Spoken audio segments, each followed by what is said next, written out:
I believe Juice is going to have me sell or transport some dope, right? T laughed and said, no, baby. You're here to sell some pussy, not drugs. Oh, yikes.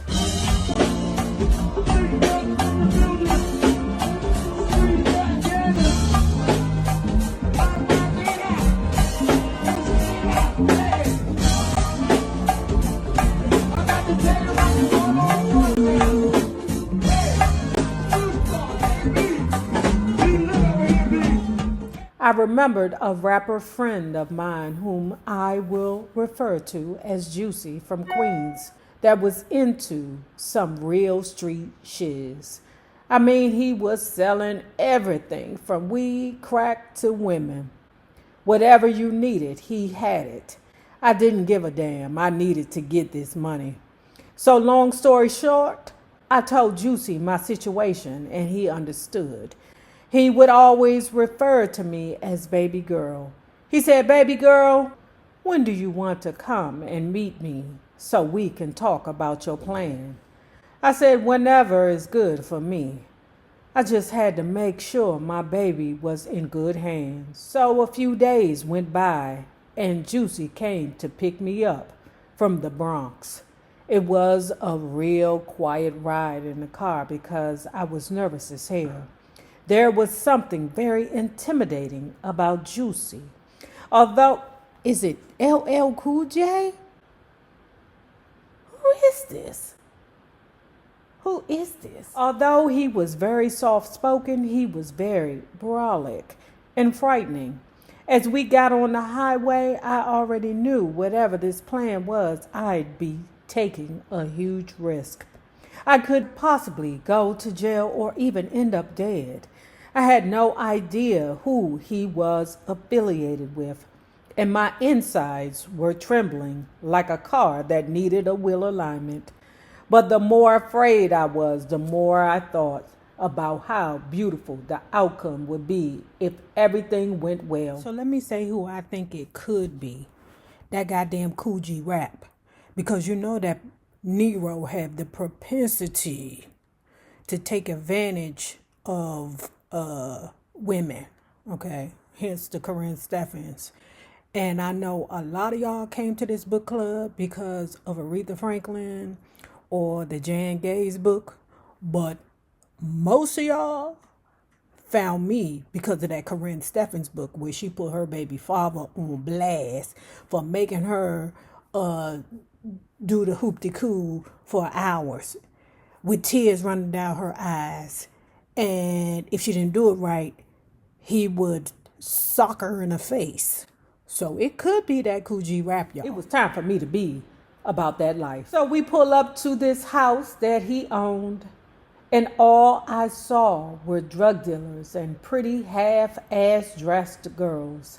The house was very intimate, with a red light that made it sexy inside. It was not the time to ask any questions. I was still trying to observe the atmosphere and figure out what was going on in there. Juicy introduced me to a girl named T. T was introduced to me as his bottom chick. I had no idea what the hell that was about, but I was soon to find out. She took me in a bedroom and started talking to me. She was very nice, so I wasn't afraid or felt like I was in any danger. She asked, "Do you know why you're here?" I said, "Yes, I believe Juice is going to have me sell or transport some dope, right?" T laughed and said, "No, baby. You're here to sell some pussy, not drugs." Oh, yikes. My body went into a state of shock. Suddenly, I felt as if time stopped and I was replaying everything in my head from the moment I saw that eviction notice to the moment I arrived here. I couldn't turn back now. It would be a couple of days before I felt like I was ready to get this damn rent money. The bottom chick, T, had to take me through training camp for 3 days. Yes, I had to learn how to walk in heels on concrete. Damn, you actually gotta do, that's a class? You gotta take, it's a class for that? Damn. What to do in case I was set up by a cop, in case a trick didn't pay up, etc. This was a world that I was very unfamiliar with.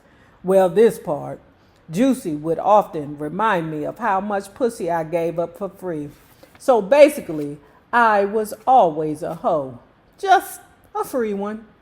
Damn, people can make things sound so terrible sometimes. I felt like a disgusting piece of shit hearing him say this to me that way. In my head, I was cussing his big ass out. Big ass from Queens. Who is this? Who is this, y'all? A big ass nigga from Queens. Oh, shit. I know who it is, y'all. It's that goddamn B. Because remember, Wendy Williams used to mess with B. Wendy Williams also liked them street dudes and them dope boys. Hence Kevin or Kelvin, right, whatever the hell that ninja name is. Googling B, right? B was born Louis Barrier on November 8th, 1963. Scorpio, we already know how this is going to go. In East Elmhurst, Queens. He attended William Cullen Bryant High School under a basketball scholarship. I thought of becoming a pro ball player, he said, but music became a priority. Okay, bullshit debate. Let's see if he got any criminal activity on his shit. B spent 2 weeks in jail in 2019 over his failure to show up to a 2002 sentencing in New Jersey related to his pleading guilty to eluding arrest and aggravated assault for an incident in 2001. At the 2002 sentencing, B was sentenced to 364 days in jail, which he did not complete.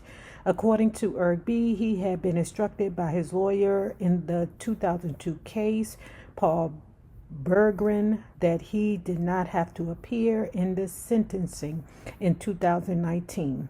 A judge sentenced him to a year of probation instead of prison. Okay. So I am very much inclined to believe that is B. In my head, I was cussing his big ass out. But in real life, the truth may set you free. 28th Street and 11th Avenue in New York City was an area saturated with everything that God warned us about. It was literally Sodom and Gomorrah. Pimps, hoes, drug dealers, drug addicts, homeless people, beggars, and most of all, clients. I can't lie, it looked like a complete circus. It was the moment of truth. And my turn to literally put my money where my mouth is. T was still the boss lady, and I was told to follow her lead at all times. If she moved, I moved. That was the plan. Yeah, okay. As T and I walked on the strip, a white Ford Explorer SUV pulled up on the side of the street. T said, "Get in the back seat," and I did.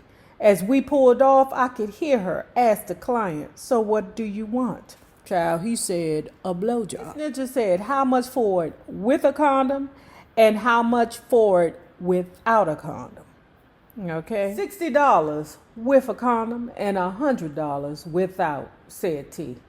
Of course, he wanted to feel the fullness and the warmth of the whole experience, so T went with it. She said that T put some kind of KY jelly on the situation, okay? And went to work. LeLee said she was frightened, amused, and befuddled at the same time because it didn't even take 2 minutes for this ninja to be like, "Pop!" That was it. That was all. 2 minutes. 2 minutes? LeLee said, "Now I see why she the bottom bitch, because she good at what she do." Touche. She was so good, it was all over by the time I counted to 20. The client spewed in her mouth, and it was a done deal. T opened the car, spit it out, and told me to collect the money, which I did. We got out the client's vehicle, went to Daddy's car, which she called him, but I called him Juicy, to give him what we just collected and freshened up. She said, T, gargled with this strong ass Listerine. The shit was so strong she smelled like a drunk, and then spit it out. On to the next one. At this point, I'm so disgusted at what I just saw, I just wanted to go home. I never wanted to see a penis or a T again. As crazy as it seems, what appeared to be the perfect plan was ruined in a matter of minutes. I've come to the realization that this was not me at all. And I didn't give a damn if we had to go to the homeless shelter if my family and I were together. I told Juicy I had something to tell him. He said, "What's wrong, baby girl?" I started to cry and told him, "This isn't for me, and I couldn't do this." There was a long pause. I could feel him looking at me as I held my head down, looking like a lost, slutty puppy. As I picked up my head, I could hear him say, "Baby girl, I'll let you fly." I said, "For real?" He said, "Yes. I don't want you to do anything you don't want to do." I told him there was something out here that was much bigger than this. I wanted to be an entertainer, but definitely not this kind. I didn't know what to do. Should I thank him for the opportunity? Laugh out loud. Hell no.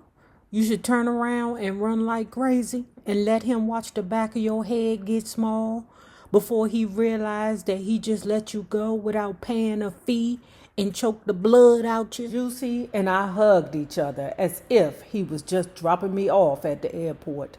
I couldn't believe my so-called pimp just hugged me and let me go. After this experience, I never looked at a penis the same way. It would take a long time before I would be able to attempt to perform oral sex on a man. And I'm still not 100% there. Social media is not my favorite thing in the world, but somehow it has a way of connecting us to things and people that we usually wouldn't be able to reach any other way. Facts. So anyway, she been around on MySpace, right? She in her SWV days, but she messing around on MySpace. This guy hits her up and say, "Hey, I think I know you." Now she goes in to look at his profile, but his profile was some art of some kind. She says, "Well, where do I know you from? Is it high school or, around the way, anything like that?" He said, "No, it can't be from school because I'm about 11 years older than you." She said, "Well, how do you know me then?" He says, "I'm the man that basically rescued you when you were 16 years old and didn't have a way home." LeLee was so overjoyed about the situation that she sent him some SWV memorabilia and $1,000 in a card. The man contacted her back when he received the gift and told her, "You have no idea how this $1,000 helped me." At the time, I couldn't afford to pay him back the $33 that it took for me to get home in a cab to the Bronx from Brooklyn. But I had enough money now to pay it forward, and I did. A few weeks passed, and now my phone rang. It was the stranger on MySpace. He called me in tears, now thanking me for the thank you package I sent him weeks earlier. "Oh my God, you don't know what this means to me. This is nothing but God," he said. I'm thinking, damn, he sounds like me when I first spoke to him on the phone. This gift came right on time. As we continued to talk, he was able to calm himself down. He informed me that he was in the middle of a child support case. He went through a nasty divorce, which caused him a slight financial setback. This would eventually have an effect on his child support payments. He's never been late, but his ex was doing everything in her power to destroy him because he moved on. You know how you bitches do. Apparently, the money I sent him came a day before he was due in court. He was a month behind on his payments and owed the court $700. It was a blessing in disguise. Had he not come up with that money, he would have been locked up for 30 days. All I could do is say, thank you, Lord, for blessing me so that I can be a blessing to others. Yeah, because if it wasn't for this dude, who the hell knows what would have happened to LeLee? Because basically this dude saved LeLee's life. My mom was born May 14th, 1928, somewhere in Atlanta, Georgia.